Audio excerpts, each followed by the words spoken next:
Well, today we have a frequent visitor with us, and he has so many different things that he does and so many issues that he talks about. Today we're going to be talking about a young man who is not only a legend in the field of sports, but also a legend in the field in our hearts.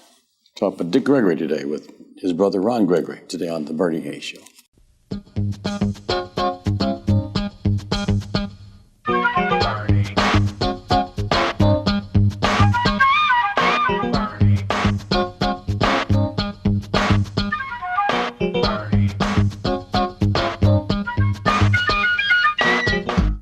Dr. Ron Gregory, welcome back. Glad to be here, Mr. Bernie. The Last Mile, Conversations with Dick Gregory by Sheila P. Moses. New book. Just hit the press about a month ago, and it is an amazing book because when you read it, you realize that Sheila was, with her questions, was able to really get into the head of Dick Gregory on his thoughts about the things he had done over the last 40, 50 years. It was quite a book. Well, we know about Dick Gregory. We've been discussing Dick also. But tell us, who is Sheila Moses? Sheila P. Moses. Sheila is quite an accomplished author. She's done probably 10 or 15 other books. Books on Dred Scott, on different people. But this is her second or third book with Dick. She worked with him on the Callous on My Soul, which was quite a book that came out a few years ago. And she did extensive work with him, talking to him and dealing with his thoughts and things, and she appeared on quite a few programs with him. Yeah. So she's written 19 books, including The Legend of Buddy Bush, which won her an NBA nomination by the Coretta Scott King Honoree. The sequel, Baptism, earned her an invitation to read to President George Bush at the National Book Festival in 2000. She wrote Dick Gregory's memoirs, Callous on My Soul, an executive producer, tribute to Kennedy Center. So her current thing is she's writing a church, Let the Church Say Amen. So Sheila, I guess it's quite an honor for her to take interest in Dick Gregory, and she did 2 books on Dick, you say? Yes. Yeah. Yeah. You know, I've been going through this book, Conversation with Dick Gregory by Sheila P. Moses, The Last Mile.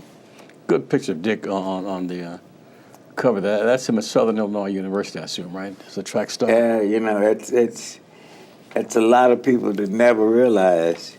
You know, they picked up Dick in his later years, never realized that he was a world-class distance runner. Right. Mm-hmm. And ran for Sumner High School and ended up getting a college scholarship, full scholarship to Southern Illinois University in Carbondale. And at one time, he was the 3rd fastest college half mile in the United States. Well, for a while. You know, people look at this picture of Dick, The Last Mile, and a lot of folks think it's you because you look so much like him. In fact, I understand one time that you were visiting a track meet, and the coach thought that he was you. Yeah, that was really crazy. What happened was that we had a track meet against University of Pittsburgh. And when you were at Notre Dame. I was at Notre Dame. Right. And when the coach put down on paper his predictions of how the meet was going to come off, he was quite sure that I needed to run in the half mile in addition to the mile. So he told me to stay dressed and be on standby because he thought I needed to run the half mile. And what I would traditionally do is after I'd get through with my race, I would go up in the stands and sit and talk with Dick and tell him about some of the other runners. Sure. So this particular day, I just walked over to the stand, told Dick, I said, I'm going to have to run the half mile, so I'm going down in the dugout and just relax for a while. About 15 minutes before the half mile race, Coach looked up and saw Dick in the stands and thought it was me. And he rushed up to the stands and hollered, Ron, hurry up and get dressed. The half mile is going to be up in about 10 minutes. Dick, without saying a word, jumped out of the stands, runs down to the dugout and tell me, hey, your race is on. He runs in. I immediately runs down and looked like one of them Superman things, Shazam, and I changed clothes. And I ended up winning the race, and we had enough points to win the meet. And the next day, the newspaper says, Coach gets Gregory out of the stands to win track meet. That's funny. Yeah. You know, actually, when people see you in your track uniform at Notre Dame, or even in the Sumner, the two of you look so much alike, it's frightening. You can hardly distinguish. And even on your Facebook page, to see you running, they would think that, wow, is that Ron or is that Dick? Yeah, my wife even looked at pictures of Dick in his high school uniform and thought it was me. And a lot of people look at that because we look so much alike when we were youngsters. And in the book, there's so many things in this book. When Sheila, she was quite extensive in asking Dick questions, right? Oh God, she actually climbed into his head. Yeah. When she was talking to him, she talked to him about growing up, and she asked him, "When did you know you was poor?" Yeah. You said poor's in the blood, right? Yeah. It's almost as if to say at conception. I knew. Says when you talk about Medgar Evers, you speak on a different tone than when you speak about other civil rights leaders. She asked Dick, "Why is that?" And Dick responded, "Medgar is the man who changed my life. There's one person or one incident that will change you forever. Medgar was that person." Listening to the story about the old man and Clyde's mother are the incidents that changed me. So she asked the questions, and Dick's answers are quite extensive, aren't they? Yeah, well, you as an interviewer, remember when you would sit down with Dick, if you had an hour interview, most times you could never get more than 2-3 questions in. Yeah. But you ask Dick a question for the next 20 minutes, he spills it coming out because he really lays the information out. So the amount of time she had to sit down with Dick was quite extensive because there's quite a few topics that she talked to him about. Yeah. And I imagine anywhere from 25 to 30 minutes that he would be talking on each one. You just asked him a question. And his responses were automatic almost. Yeah. It says on page 30, she says, what was the tone of the movement after Malcolm X was murdered? And he says, by 1965, we had lost Medgar, Malcolm, Kennedy, and so many unknown men and women. I was kind of numb to the pain at that point.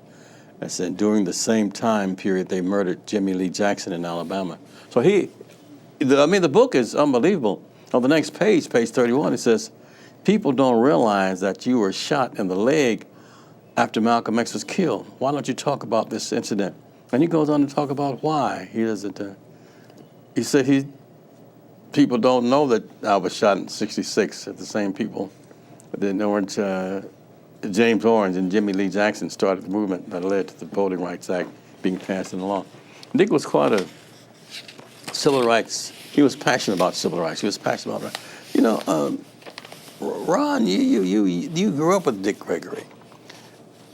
Tell us what you feel about the book itself. Is it a true reaction? I think the book is a very factual documentation of that. Like I said, it when you read it, she really got into the head of Dick Gregory as far as his thinking and how he felt about what was going on in America. And the thing that I enjoyed about when I read the book is so much time has passed. It's like where story one, then story two replaces story one, sure. then through, and what happens is you basically focus on the latest thing that's happened, not realizing that it was like a shotgun approach, just rapid fire, so many different. Goes things. back to the 50s and the 60s. Right, and A lot of the things that I read in the book, I'd almost forgotten that he had really been involved in them, and the extensive amount of all the different people that he interrelated with as far as the movement, the American Indian movement. Marvin gave, and he did his eulogy. Yeah. We at the New Life Evangelistic Center, the new location is 2428 Woodson Road in Overland, Missouri, and the New Life Evangelistic Center at 1411 Locust Street. Hopefully, will be opening again soon. Hopefully, but in the meantime, Reverend Larry Rice has a book that tells the story of the New Life Evangelistic Center downtown. It's called Through the Fire, How St. Louis Gentrifiers Tried to Destroy a Church, meaning the New Life Evangelistic Center, because of its homeless congregation. Larry Rice wants you to have that book, and he wants you to have also the Bernie Hayes Show mug. And it'll help us here. It'll help you, actually. It'll help the homeless. It'll help those in need. Here's Reverend Larry Rice to tell you how to receive each one. For many years, Bernie Hayes has been on the front lines leading the charge for social justice.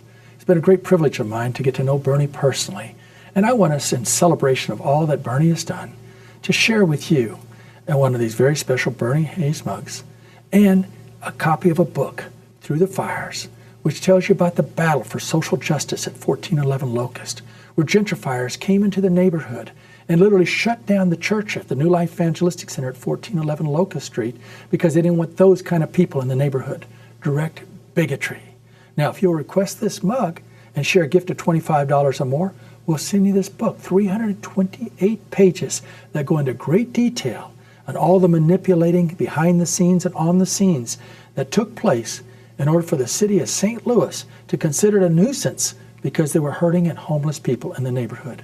We would love to see a beloved community, that when development takes place in a community, instead of the poor and the elderly and the homeless being pushed out, it's a beloved community that welcomes people from all over, regardless of their racial background or who they might be. They're people made in the image of God. Bernie Hayes has fought for that for years. And now we're teaming up with Bernie in a very special and powerful way. If you'll just call in our 421-302, or you can send your special gift and just say, please send me the Bernie Hayes mug. We will include in that Through the Fire, historical book that I've written on how the St. Louis gentrifiers tried to destroy a church because of its homeless congregations. You know, there's a common saying that if your neighbor's house on fire, yours in danger also. The bigotry, the hypocrisy in the city of St. Louis affects all of us. I thank God for Bernie, who has continued to point it out and root it out. Now we're teaming up with Bernie. When you request the Bernie Hayes mug and share a gift of $25 or more to New Life Evangelistic Center, I'll include my book, Through the Fire. We'd love to hear from you. Share now. P.O. Box 473, St. Louis, Missouri. Welcome back. My guest is Dr. Ron Gregory, and we're talking about a brand new book about his brother, Dick Gregory. Sheila Moses says, Conversation with Dick Gregory. It's called The Last Mile. Ron, in the book on page 33, it says, 3 years after Malcolm was killed, these are her questions to Dick Gregory, Dr. King was assassinated. How did you learn he was gone? April 4th, 1968, Dick replies, was definitely one of the darkest days of the civil rights movement. So he and Dr. King had marched together often, hadn't they? Yeah. He and Dr. King had really created a bond with the movement. And, you know, people talk about the civil rights movement, but Dick Gregory was a champion of human rights, right. You know, not just things for just any particular ethnic group, but his thing was for everybody. He even had feelings about animals and what we were doing with animals, and what we was doing to this planet and the comments. So he just out there working real hard. And one of the things I remember him saying in one of his speeches is that this movement is not a spectator sport. It's a participatory sport. Everybody has a stake in what happens to this world. Everybody is affected, so everybody needs to get in and do some point, either get out and march, go out, write letters about what's going on, even contribute financially. But everybody can do something, because he says this world is under crisis, and if we don't do something about it, the world as we know it and the people in it are doomed, because we're allowing too many things to happen. And like you say, when you look at this book and start reading it, and you read how many of the different champions of the cause of human rights was wiped out, systematically. He mentions that your mother was a triggering force and the trigger of his passion. And he talks about that in the book. Sheila Moses asked him about that. And so for those who don't know about the book itself, The Last Mile, these are questions that Sheila Moses asked Dick Gregory, and Dick's response. Like, for instance, on page 45. Do you still have a relationship with many Indians? Do you think things are better for them in this country now? And Dick answers, listen, the only people on the planet who have been treated worse than black people or black folks are Indians. Look at their lives. The Indians came to America first, not Columbus, with all of his such and such deleted. we were fed in school. So he answers, in your opinion, knowing your brother as you did, how did he get this wisdom, and how did he get this desire for truth and freedom? A lot of it started when he was in high school.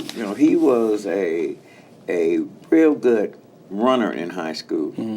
And each week there were 2 track meets that he ran. He ran on one on Tuesdays and one on Thursdays.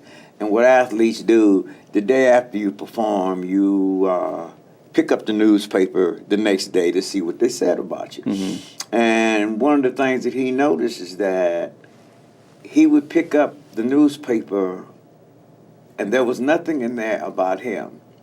But there would be write-ups about white athletes whose times was anywhere between 5, 10, and 15 seconds slower than him. People who lost the race. Yeah, and they would have headlines. Sure. And but what his coach said is, they don't cover the meets that we run in, because the meets were segregated, and the reporters were not out there reporting on the African American runners running in African American meets. So he thought, well, the only way I can possibly get covered is, I guess I have to run in the meets that they're not allowing us to run in. And he went and talked to some people and complained about it. And as a result of complaining, they opened the meets for him to participate. And once he started participating, he found out that they were being covered. And then he began to realize, well, maybe some of this stuff, we're tolerating it because nobody is saying anything. And maybe what we need to do is get to be vocal about these particular issues. And I think that kicked it off. And then all of a sudden, Dick Gregory became a person who said, if I see something that I don't like, I'm going to say something about it, rather than not saying anything and giving the world the impression, evidently, this is all right. So he acknowledged civil disobedience may be a way to for a positive change. Yeah, and I said this happened in high school. Yeah. The conditions in the high school he was attending, they were grossly overcrowded. And all of a sudden he heard that the students in the 3 public high school, African-American high schools, was going to stage a walkout. And he immediately jumped on it and said, well, wait a minute. If you're going to do a walkout because of overcrowded conditions, it should be handled a particular way. He said, if you just show the separate schools walking out, you're just going to show 1/3 of the black students in the high school. Sure. He said, but if we collectively get together, then the people will be able to see the massive amount of students, African American students, that you have corralled in just 3 African American schools. So that's what they did. And they were just going to come out of the school. Well, he said, no, we're not going to just come out of the school. We're going to march down to the Board of Education. And lo and behold, the press covered this massive amount of students that convened on this block.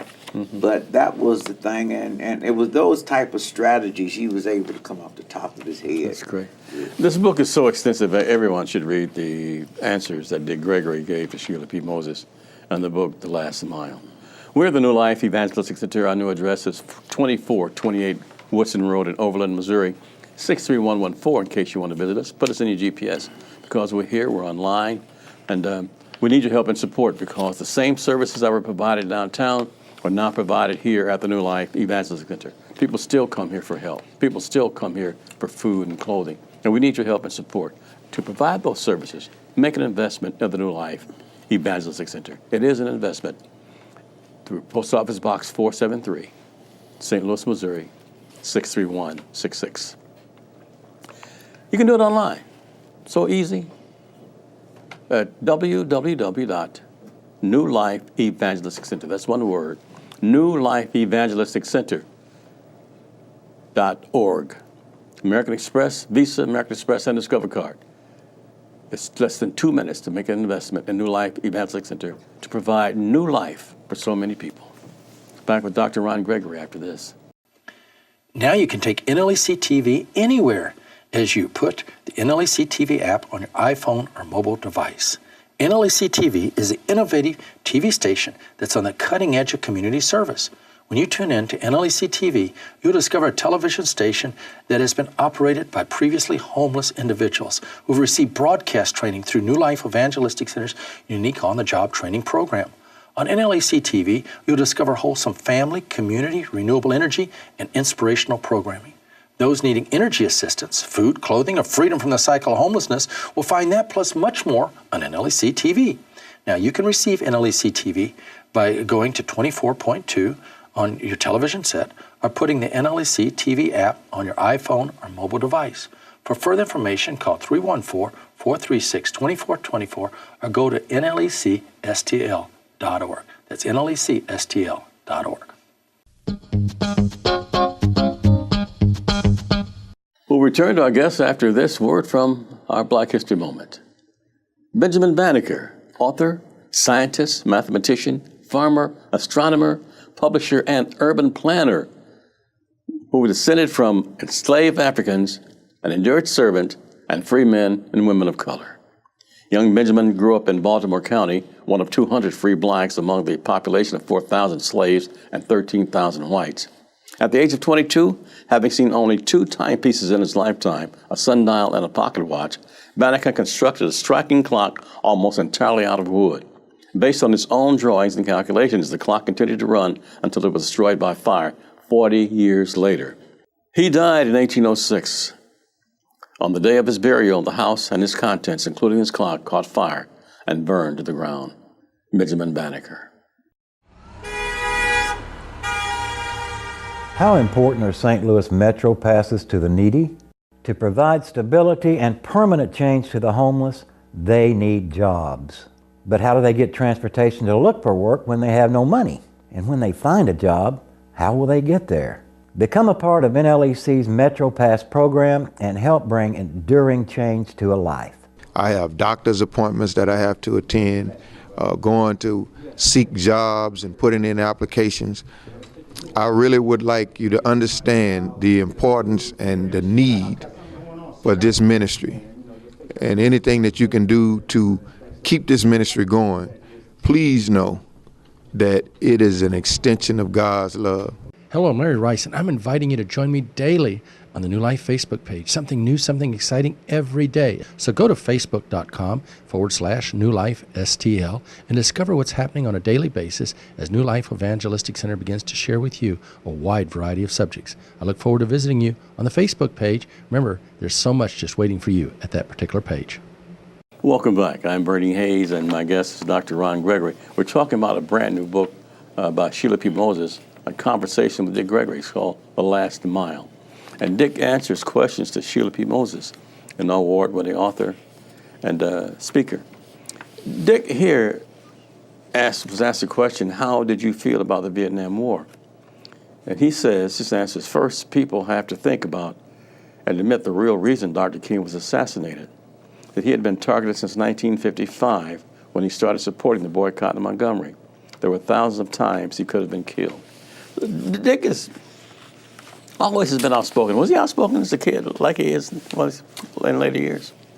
As a kid, he was real humorous. He liked to make people laugh, and but he wasn't issue oriented at that time. This came about as he grew older and got in college and began to realize how things were going, because he went to Southern Illinois University of College Town, and he gets to a little small town and realized, I left St. Louis, a big city, theaters were segregated, and I get to a little small town where you don't have that many people, and all of a sudden blacks are relegated, that you pay the same price to get into a movie theater, but then they direct you upstairs to the balcony to sit. And stratosphere. And he said, no.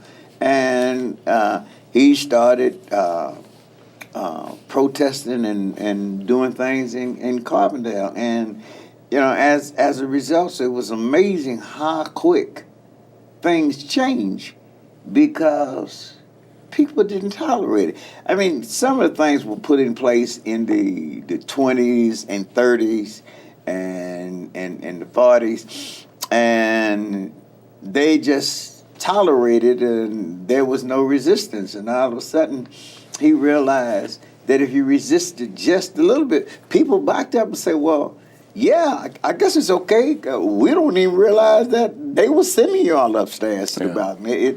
It was just something that just continued. And a lot of the new people who were alive didn't necessarily go along with, didn't understand why their parents was doing things like that. And the minute somebody said something, they just backed up and said, hey, we just opened the doors. And Dick was saying, all we had to do was ask. All we had to do was question these things. Bring it to their attention. Yeah, and that's what he did. And he opened the doors for a lot of people, and I don't think he realized the effect of what he was doing, but he had all kind of obstacles that he came in contact as a high school runner. Okay.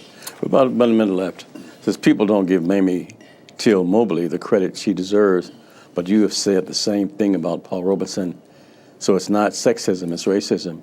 And Dick says, no, it's both. I just want to say that this book has so much in it. If we went through the whole passage, it'd take us 6 or 7 hours, maybe 6 or 7 days. Yeah. And for those who have not read Dick Gregory, his books, those who have not seen his TV series, perhaps this is the way to go. The conversation with Dick Gregory by Sheila P. Moses. Thank you, Dr. Ron Gregory. Appreciate being here. Okay. And thank all of you for supporting the New Life Evangelistic Center. We're 2428 Woodson Road in Overland, Missouri. And Reverend Rice has been doing these things for nearly 50 years, and we still ask for your support. And thank you so much for the support that you've given us. I'm Bernie Hayes. Have a great day. See you next time.